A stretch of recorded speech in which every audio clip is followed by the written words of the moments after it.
ఈరోజు అనంతపురంలో ఏ నారాయణపురం గ్రామంలో ఏర్పాటు చేసినటువంటి ఎడ్ల బండలాగుడు పోటీలకు మరి అదే రకంగా హార్స్ రైడింగ్ పోటీలకు నన్ను ఆహ్వానించిన మదన్ మోహన్ రెడ్డి గారికి, అదే రకంగా ఈరోజు ఈ కార్యక్రమంలో పాల్గొనేటువంటి పెద్దలకు అందరికీ కూడా నా నమస్కారాలు.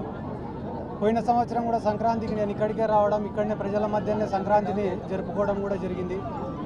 నిజంగానే ఈ గ్రామ ప్రజల కోసం మదన్ మోహన్ రెడ్డి గారు అండ్ టీం ఇంత ఘనంగా ఈ పోటీలు నిర్వహించినందుకు నిజంగా వాళ్ళని అభినందిస్తున్నా. ఎందుకంటే వ్యాపార రీత్యా, ఉద్యోగ రీత్యా లేదా చదువుల రీత్యా ఎక్కడికెక్కడికో వెళ్ళిన వాళ్ళందరూ కూడా పండగ సందర్భంగా కుటుంబంతో సంతోషంగా జరుపుకోవాలనే ఉద్దేశంతో వాళ్ళ గ్రామాలకు వస్తారు.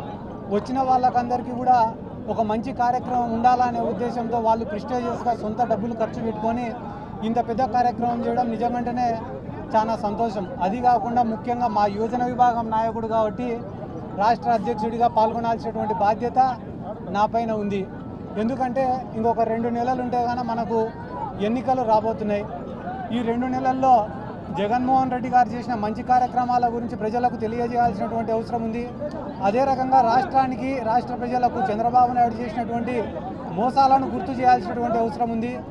అదే రకంగా అనైతిక పొత్తులు ఈరోజు రాష్ట్రంలో ఏవైతే జరుగుతున్నాయో వాటి గురించి ప్రజలకు అందరికీ వివరించి చెప్పాల్సినటువంటి అవసరం కూడా, బాధ్యత కూడా మా అందరిపైన కూడా ఉంది. ఎందుకంటే గాన ఈరోజు రాష్ట్రంలో ఉండే ప్రతి ఒక్కరు కూడా, అన్ని పార్టీలు కూడా జగన్మోహన్ రెడ్డి గారిని విమర్శిస్తున్నాయి. అది చంద్రబాబు నాయుడు గారు కావచ్చు, అదే రకంగా కాంగ్రెస్ పార్టీ కావచ్చు, జనసేన కావచ్చు, బీజేపీ కావచ్చు, అందరూ కూడా జగన్మోహన్ రెడ్డి గారిని విమర్శిస్తున్నారు. ఎందుకు విమర్శిస్తున్నారు అంటే చంద్రబాబు నాయుడు గారు ముఖ్యంగా గడిచిన 40 సంవత్సరాల్లో ఆయన అధికారంలో ఉన్నా లేకపోయినా కూడా ఆయన ఆస్తులను, ఆయన అవినీతి సొమ్మును, ఆయన రాజకీయాన్ని అధికారంలో ఎవరుంటే వాళ్ళని మేనేజ్ చేసుకుంటూ వీటన్నిటిని కూడా కాపాడుకుంటూ వచ్చినాడు ఆయన ఇన్ని సంవత్సరాలు. కానీ జగన్మోహన్ రెడ్డి గారు ముఖ్యమంత్రి అయిన తర్వాత ఆయన చేసిన అక్రమాలన్నీ బయటపడినాయి, స్కామ్లన్నీ బయటపడినాయి. కుప్పంలో పరిస్థితి కూడా ఈరోజు చేయి దాటిపోయే సిచ్యువేషన్ ఉంది.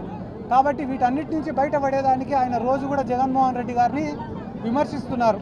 అదే రకంగా ఇంకొక పక్కన పవన్ కళ్యాణ్ని చూస్తే, ఆ పవన్ కళ్యాణ్ అనే వ్యక్తి జగన్మోహన్ రెడ్డి గారి కన్నా వయసులో పెద్దోడు. ఆ పవన్ కళ్యాణ్కు ఏం అభిప్రాయం ఉందిరా అంటే, అరే జగన్మోహన్ రెడ్డి నాకన్నా వయసులో చాలా చిన్నోడే, కానీ ఈరోజు రాష్ట్ర స్థాయిలో, దేశ స్థాయిలో ఇంత పెద్ద ఎత్తున ఎదిగిపోయినాడు. నేను చూస్తే ఏమో కనీసం ఎమ్మెల్యేగా గెలిచలేకపోతానా, పొత్తు పెట్టుకోకుంటే కనీసం ఒక పార్టీని కూడా నడిపించుకోలేకపోతానా అనే ఉద్దేశంతో ఆయన కూడా జగన్మోహన్ రెడ్డి గారిని ప్రతిరోజు విమర్శిస్తున్నారు. అంతేకాకుండా ఇంకొక పక్కన కాంగ్రెస్ పార్టీ, ఈరోజు రాష్ట్రంలో కాంగ్రెస్ పార్టీ అనేది లేకుండా పోయిందంటే దానికి కారణం వైఎస్ జగన్మోహన్ రెడ్డి గారు. కాబట్టి ఎట్ట తిరిగి ప్రతీకారం తీర్చుకోవాలా అని చెప్పి ఒక గుంట నక్కలాగా అవకాశం కోసం ఎదురు చూస్తూ ఉంది కాంగ్రెస్ పార్టీ. ఇంకొక పక్కన బీజేపీ పార్టీలో పురంధేశ్వరి లాంటి వాళ్ళు కూడా జగన్మోహన్ రెడ్డి గారిని విమర్శిస్తున్నారు. ఎందుకు విమర్శిస్తున్నారు పురంధేశ్వరి లాంటి వాళ్ళంటే, 151 మంది ఎమ్మెల్యేలు, 22 మంది ఎంపీలు, రాజ్యసభ సభ్యులు, ఈరోజు దేశంలోనే ఒక బలమైన నాయకుడిగా జగన్మోహన్ రెడ్డి గారు ఉన్నారు.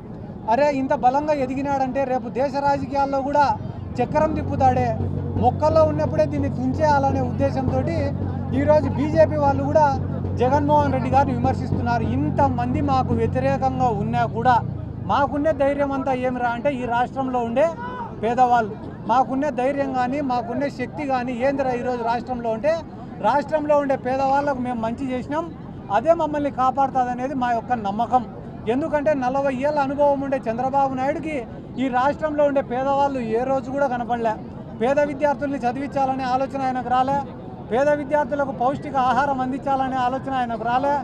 జాలర్లు ఎవరైతే జాలర్లు కూటి కోసం పక్క రాష్ట్రాలకు పోయి పక్క దేశాల్లో బందీలుగా ఉన్నారో జాలర్లు, వాళ్ళకు ఫిషింగ్ హార్బర్లను నిర్మించాలనే ఆలోచన రాలే, పోర్ట్లను నిర్మించాలనే ఆలోచన చంద్రబాబుకు రాలే, మెడికల్ కాలేజీలు నిర్మించాలనే ఆలోచన చంద్రబాబుకు రాలే, జిల్లాలను పెంచాలనే ఆలోచన చంద్రబాబు నాయుడుకు రాలే, రెవెన్యూ డివిజన్లను పెంచాలనే ఆలోచన చంద్రబాబుకు రాలే, ప్రతి గ్రామంలో ఒక సచివాలయాన్ని ఏర్పాటు చేయాలనే ఆలోచన చంద్రబాబుకు రాలే, ప్రతి గ్రామానికి ఒక వైద్యుడిని ఏర్పాటు చేయాలనే ఆలోచన చంద్రబాబుకు రాలే, అవ్వాతాతలకు ఇంటికాడనే పెన్షన్ ఏర్పాటు చేయాలనే ఆలోచన చంద్రబాబు నాయుడు గారికి రాలే.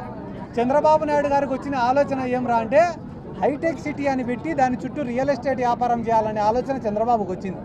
అమరావతి అని ఒక పేరు పెట్టి దాని చుట్టుపక్కల భూములను ఆక్రమించాలనే ఆలోచన చంద్రబాబు నాయుడుకు వచ్చింది. అమరావతి ప్రాంతంలో అసైన్డ్ భూములను కొట్టేసింది చంద్రబాబు నాయుడు అయితే, అదే అసైన్మెంట్ భూములు పొందిన రైతులకు యాజమాన్యం ఇవ్వాలనే ఆలోచన వచ్చింది, యాజమాన్య హక్కులు ఇవ్వాలనే ఆలోచన వచ్చింది వైఎస్ జగన్మోహన్ రెడ్డి గారికి. కాబట్టి ఇన్ని మోసాలు చేసిన చంద్రబాబు నాయుడు గారు ఈరోజు కొత్తగా ఏం నినాదం ఎత్తుకున్నాడు రాష్ట్రంలో అంటే బాబు గ్యారంటీ, అదేంటి బాబు షూరిటీ భవిష్యత్తుకు గ్యారంటీ అంట. బాబు షూరిటీ భవిష్యత్తుకు గ్యారంటీ అంట. ఆయనకు 4 షూరిటీలు ఇస్తే తప్ప రాజమండ్రి జైలు నుంచి బయటికి రాలే కానీ ఆయన షూరిటీ భవిష్యత్తు గ్యారంటీ అని చెప్పి ఇటువంటి ప్రగల్భాలు పలుకుతున్నాడు.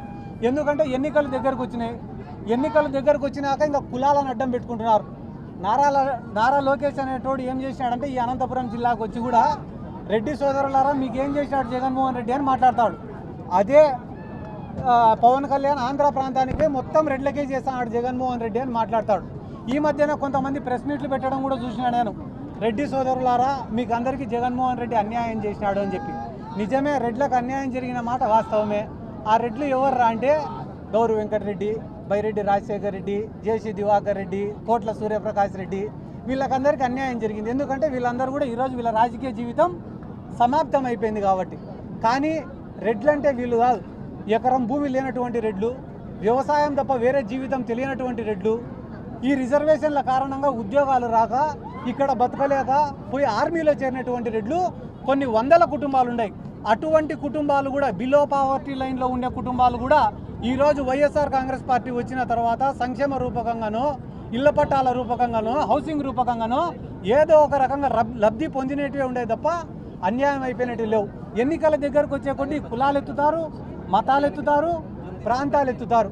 ఎందుకు మీకు ఇవన్నీ కూడా వివరించి చెప్తున్నాను నేను ఈరోజు అంటే గాన, ఏ ప్రభుత్వానికైనా కూడా 5 సంవత్సరాల పీరియడ్లో ఇచ్చిన వాగ్దానాలన్నీ నెరవేర్చడం అనేది చాలా కష్టం. ఒక 60% వాగ్దానాలు నెరవేర్చినా ఆ ప్రభుత్వం పాస్ మార్కు దాటినట్టనే.